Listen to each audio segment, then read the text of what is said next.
বাপ ঠাকুরদার আমলে নিত্যদিনের পুজোর মন্দিরে চুরির ঘটনায় চাঞ্চল্য। রাতের অন্ধকারে বাড়ির ভেতরের মন্দিরের তালা ভেঙে মন্দিরের নিত্য নৈমিত্তিক বাসনপত্র ছাড়াও স্থায়ী পুজোর ঘট নিয়ে চম্পট দিয়েছে চোরেরা। ঘটনায় চাঞ্চল্য ছড়িয়েছে দিনহাটা ১ নং ব্লকের রাধানগর কলোনি এলাকায়। বাড়ির মালিক দীপক সাহা জানান, সকালে তার স্ত্রী ঘুম থেকে উঠে লক্ষ্য করেন মন্দিরের তালা ভাঙা। ভেতরে প্রবেশ করতেই দেখেন জিনিসপত্র উধাও। আরও জানান, আশ্চর্যজনকভাবে ৪০ বছর যাবৎ যেই ঘটে পুজো হতো সেই ঘরটিও নিয়ে গেছে দুষ্কৃতীরা। সকালে মন্দিরের তালা ভাঙা দেখেই পুলিশে খবর দেন বাড়ির মালিক। তড়িঘড়ি দিনহাটা থানার পুলিশ গিয়ে ঘটনার তদন্ত শুরু করে। তবে দিনহাটা শহরে নিত্য নৈমিত্তিক চুরির ঘটনা বেড়েই চলেছে বলে দাবি অনেকের।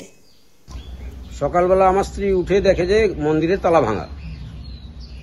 স্ত্রী এবং মেয়ে উঠে দেখে যে মন্দিরের তালা ভাঙা। তারপরে ওরা বলে, তারপরে দেখা যায় যে এটা আমাদের দীর্ঘদিনের প্রতিষ্ঠান, দক্ষিণা কালিকা দেবীর মন্দির। ৪০ বছর কমপক্ষে আমরা এখানে পুজো করি, বাবার হাতে প্রতিশ্রুতি সম্পত্তি আমাদের।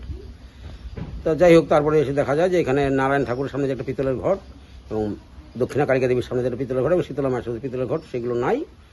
আর পুজোর যে সমস্ত কাঁসা পিতলের বাসন হয় আর কি, যেমন কাশি ঘণ্টা, গাছা, 3.5 কেজি ঘি, মানে প্রসাদ রান্না করে এরকম একটা খিচুড়ির একটা ভাণ্ড, এই সমস্ত নাই।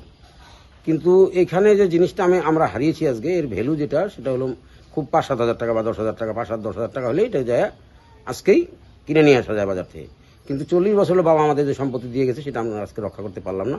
কারণ আজকে যে নিত্য পূজা করা হয়, এখন আমরা পূজার ঘরে যাইনি, ব্রাহ্মণের কাছে যাবো, শুনবো। আমাদের ব্রাহ্মণ হল কৃষ্ণপদ চক্রবর্তী, যাবো, শুনবো কি বিধান দিবে। ঘটেই তো পূজা হয়, তো ঘটই তো নাই, কি বিধান দিবে সেভাবে পূজা হবে। প্রতি অমাবস্যায় ভোগ দিই, তারপরে উনি কি বিধান দেয় সেই অমাবস্যার ব্যাপারে কি হবে, এটা এখন আমরা একটা চিন্তায় আছি। পুলিশ এসেছিল? হ্যাঁ, পুলিশ এসেছিল, পুলিশ, গ্রাম্য পুলিশ সবাই এসেছিল। আপনার নাম? আমার নাম দীপক সাহা।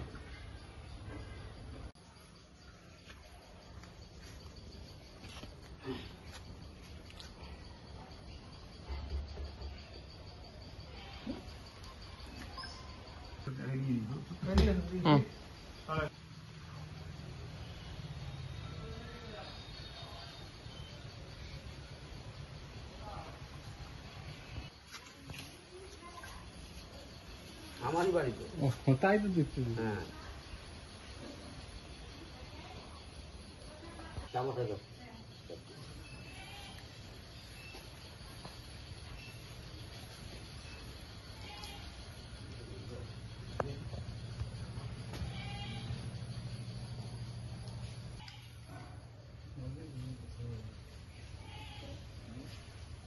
নজিরবিহীন এত বাড়ি, কার কাছে কাগজ হোক বড় হোক, যে কাজটা হয়েছে বাড়ির মাঝখানে, বাড়ির ভিতরে ধরতে গেলে এই পাশে একটা বাড়ি, বাড়ির ভিতরে,